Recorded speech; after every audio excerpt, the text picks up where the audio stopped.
Homélie 9 de saint Jean Chrysostome sur l'évangile de Jean. Il est venu chez soi et les siens ne l'ont point reçu. Si vous gardez fidèlement dans votre mémoire nos précédentes instructions, ce sera pour nous un encouragement à continuer notre tâche avec un redoublement d'ardeur, dans la certitude que nos efforts ne sont point perdus.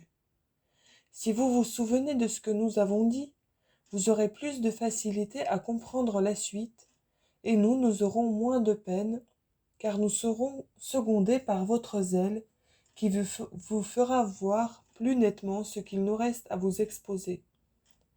Celui qui oublie continuellement ce qu'on vient de lui enseigner aura toujours besoin d'un maître, et ne saura jamais rien. Mais celui qui retient ce qu'on lui a enseigné, et qui y ajoute ce qu'on lui enseigne de nouveau, de disciple qu'il était, deviendra bientôt maître lui-même, et se rendra utile et à soi et aux autres. Voilà le fruit que j'attends de mes discours, si je n'augure pas trop de votre zèle à venir m'écouter. Commençons donc, déposons l'argent du Seigneur dans vos âmes, comme dans un trésor très fidèle et très sûr, et tâchons de vous expliquer autant que la grâce du Saint-Esprit nous donnera de force et de lumière, le sujet que nous nous sommes proposés de traiter aujourd'hui. L'évangéliste parlant des premiers temps avait dit « Le monde ne l'a point connu ». Maintenant il descend au temps de la prédication et il dit « Il est venu chez soi et les siens ne l'ont point reçu ».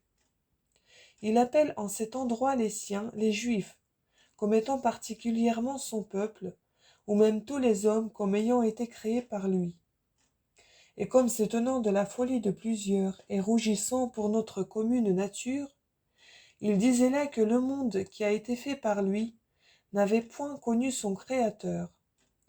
De même ici sa douleur et son affliction de l'ingratitude des Juifs et de plusieurs autres, le poussant à prononcer une plus forte et plus griève accusation, il dit « Les siens ne l'ont point reçu, quoiqu'il soit venu chez eux. » Et non seulement lui, mais encore les prophètes ont dit avec étonnement la même chose.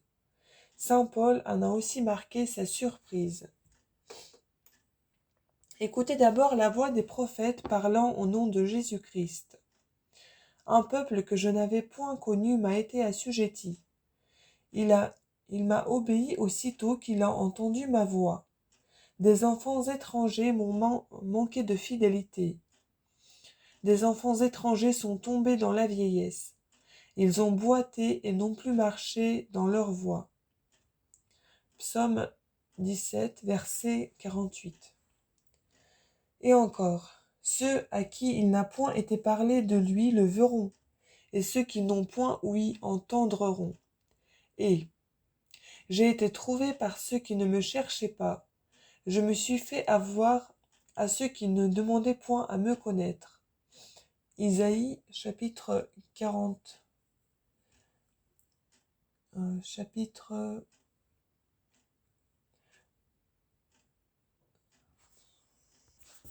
Chapitre 65, verset 1. Saint Paul écrit aux Romains en ces termes. Après cela, que dirons-nous sinon qu'Israël, qui recherchait la justice, ne l'a point trouvée, mais que, à ceux qui ont été choisis de Dieu, l'ont trouvée. Épître aux Romains, chapitre 11, verset 7. Et ailleurs, que dirons-nous donc, sinon que les nations qui ne cherchaient point la justice ont embrassé la justice, et que les Israélites, au contraire, qui recherchaient la loi de la justice, ne sont point venus à la loi de la justice. Épître aux Romains, chapitre 9, verset 30. C'est effectivement une chose surprenante de voir que ceux qui sont nourris dans la doctrine des prophètes, à qui on lit tous les jours Moïse, qui parle en 1000 endroits de l'avènement de Jésus-Christ, et les prophètes de l'époque postérieure, que ceux qui ont vu Jésus-Christ même opérant continuellement des miracles, ne demeurant et ne conversant qu'avec eux, et ne permettant point encore alors à ses disciples d'aller vers les gentils, ni d'entrer dans les villes des Samaritains, ce qu'il ne faisait pas lui-même, mais qui leur disait souvent qu'il n'avait été envoyé qu'aux brebis perdues de la maison d'Israël. Évangile de Matthieu, chapitre 15, verset 24. Il y a, dis-je, de quoi s'étonner, qu'après tant de miracles opérés en leur faveur, les Juifs, à qui on lisait tous les jours les prophètes, et qui ont entendu les continuelles prédications de Jésus-Christ même, se soient rendus si aveugles et si sourds, qu'aucune de ces preuves n'ait pu les amener à croire en Jésus-Christ. Les gentils, au contraire, privés de tous ces avantages, n'avaient aucunement ouï parler des divins oracles. Il ne s'en était pas même présenté à eux la moindre idée en songe, mais des fables insensées, car c'est ainsi que j'appelle la philosophie des païens, occupaient tout leur temps et faisaient toute leur science. Uniquement appliqués et livrés aux rêveries des poètes, ils s'étaient attachés au culte des idoles de bois et de pierre, et soit sur le dogme, soit sur la morale, ils n'avaient nulle idée bonne ou saine. Leur vie était encore plus impure et plus criminelle que leur doctrine. Et en effet, pouvait-on attendre autre chose de gens qui voyaient leurs dieux se plaire aux crimes les plus infâmes, des dieux dont le culte n'en consistait qu'en des paroles obscènes et des actions encore plus obscènes et plus impudiques, et qui se trouvaient par là fêtés et honorés, des dieux auxquels on rendait hommage par des meurtres abominables et des massacres d'enfants, en quoi leurs adorateurs ne faisaient que suivre leur exemple.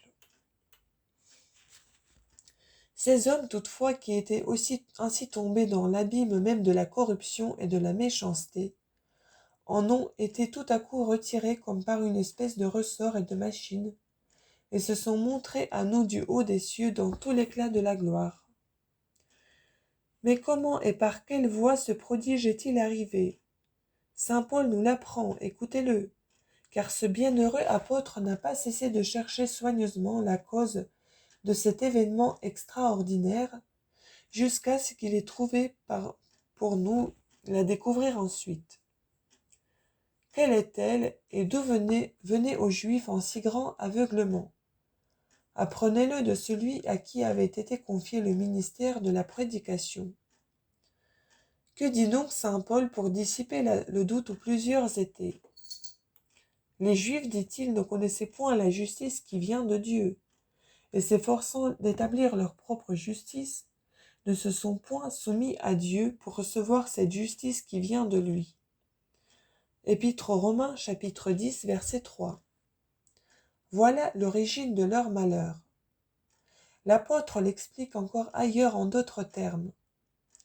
Que dirons-nous donc, sinon que les nations qui ne cherchaient point la justice ont embrassé la justice, et la justice qui vient de la foi, et que les Israélites, au contraire, qui recherchaient la loi de la justice, ne sont point parvenus à la loi de la justice. Dites-nous, grand apôtre, quelle en est la raison? C'est parce qu'ils ne l'ont point recherché par la foi, car ils se sont heurtés contre la pierre d'achoppement. Épître aux Romains, chapitre 9, versets 30, 31 et 32. C'est-à-dire leur incrédulité a été la cause de leurs maux, et c'est de leur orgueil qui est née leur incrédulité. Les Juifs qui avaient auparavant de grands avantages sur les gentils, comme d'avoir reçu la loi, de connaître Dieu, et bien d'autres que saint Paul rapporte, voyant qu'après l'avènement de Jésus-Christ, les gentils qui avaient été appelés à la foi, jouissaient également avec eux des mêmes honneurs et des mêmes prérogatives, qu'après avoir embrassé la foi, il n'y avait nulle différence, nulle distinction entre le circoncis et l'incirconcis, passèrent de l'orgueil à la jalousie, et nous purent souffrir cette immense et ineffable miséricorde du Seigneur, ce qui ne venait que de leur orgueilleuse insolence, de leur méchanceté et de leur égoïsme.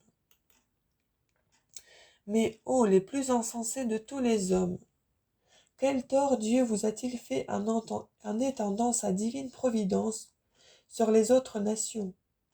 La participation des autres à la même grâce et aux mêmes bienfaits a-t-elle diminué vos biens? Mais la malignité est aveugle, et elle se rend difficilement compte de ce qu'il convient de faire.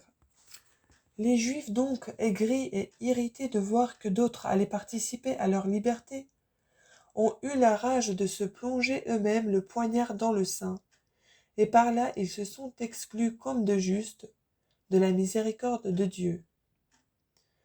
Jésus-Christ leur dit: Mon ami, je ne vous fais point de tort. Pour moi, je veux donner à ceux-ci autant qu'à vous. Évangile de Matthieu, chapitre 20, versets 13 et 14. Mais disons plutôt qu'ils ne méritent pas même qu'on leur tienne ce langage. Celui à qui il s'adresse, s'il souffrait avec peine, s'il se plaignait que son maître donnât une pareille récompense à ses compagnons, pouvait du moins représenter ses peines, ses sueurs, qu'il avait travaillé tout le long du jour et qu'il avait porté le poids de la chaleur. Mais ceux-ci qu'ont-ils à dire? Que peuvent-ils alléguer? Certainement rien de semblable. Ils n'ont en eux que lâcheté, intempérance et mille autres vices dont les prophètes les accusaient et leur faisaient des reproches continuels, et par ces vices ils n'offensaient pas moins Dieu que les gentils. Saint Paul le déclare quand il dit: Car il n'y a nulle différence entre le juif et le gentil, parce que tous ont péché et ont besoin de la gloire de Dieu, étant justifiés gratuitement par sa grâce. Livre des Rois, chapitre 3, versets 22, 23, 24. L'apôtre traite pleinement ce sujet dans cet épître et le fait d'une manière très utile et très prudente. Au commencement, il montre qu'ils ont mérité même d'être plus sévèrement punis que les gentils. Car, dit-il, tous ceux qui ont péché étant sous la loi seront jugés par la loi. Épître aux Romains, chapitre 2, verset 12. C'est-à-dire avec plus de rigueur parce qu'outre la nature, ils auront aussi la loi pour accusatrice. Et non seulement pour cela, mais encore pour avoir été cause que les nations ont blasphémé Dieu.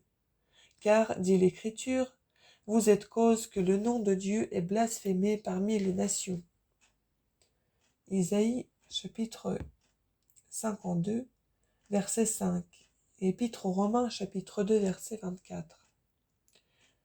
La vocation des gentils était donc ce qui irritait le plus les Juifs, car les fidèles circoncis en étaient eux-mêmes frappés d'étonnement. C'est pourquoi, lorsque saint Pierre fut de retour de Césarée à Jérusalem, ils lui firent des reproches et des plaintes d'avoir été chez des hommes incirconcis et d'avoir mangé avec eux. Livre des Actes, chapitre 11, verset 3 et suivant.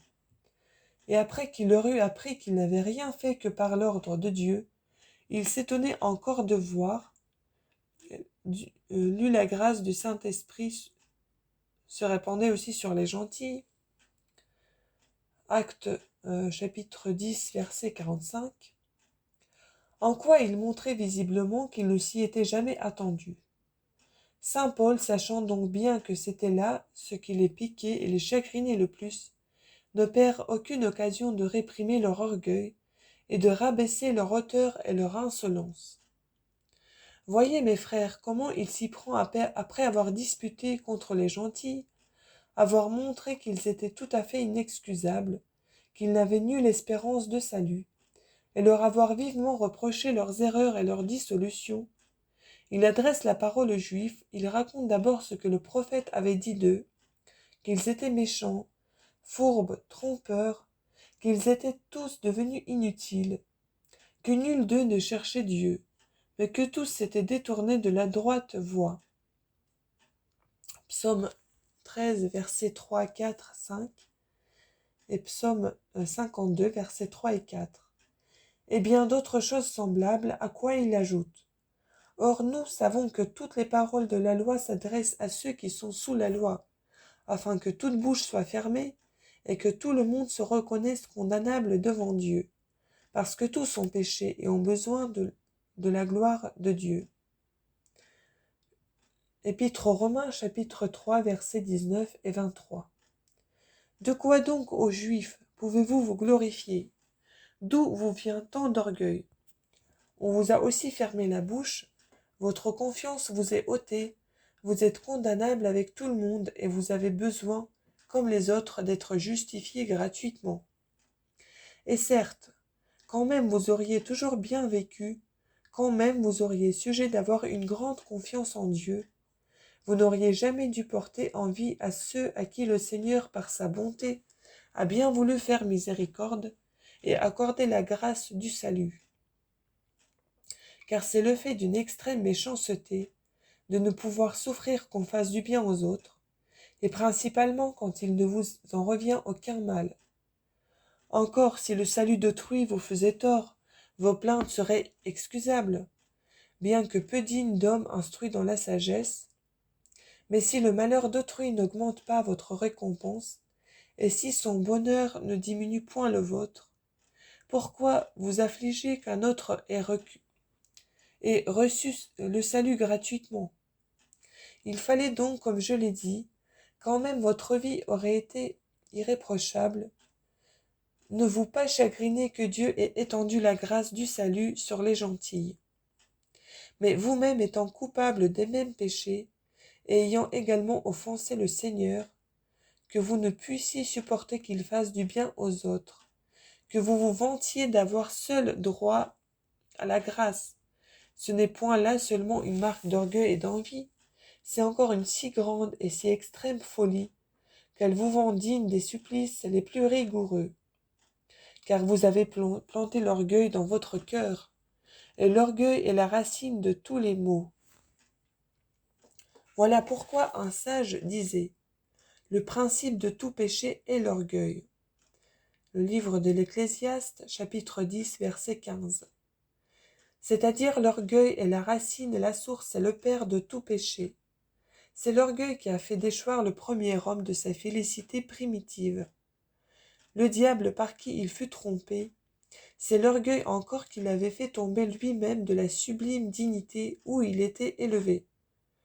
Il le savait bien, ce malin esprit, que ce péché avait la force de chasser du ciel même ceux qui en sont atteints. Aussi prit-il cette fois pour dépouiller Adam de tous ses honneurs.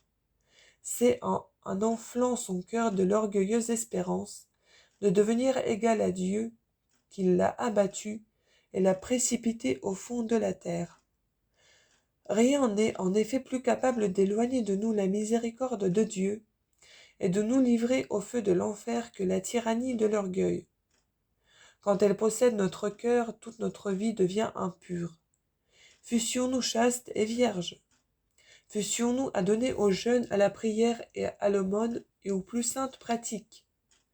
Tout homme, dit l'Écriture, qui a le cœur superbe est souillé devant le Seigneur.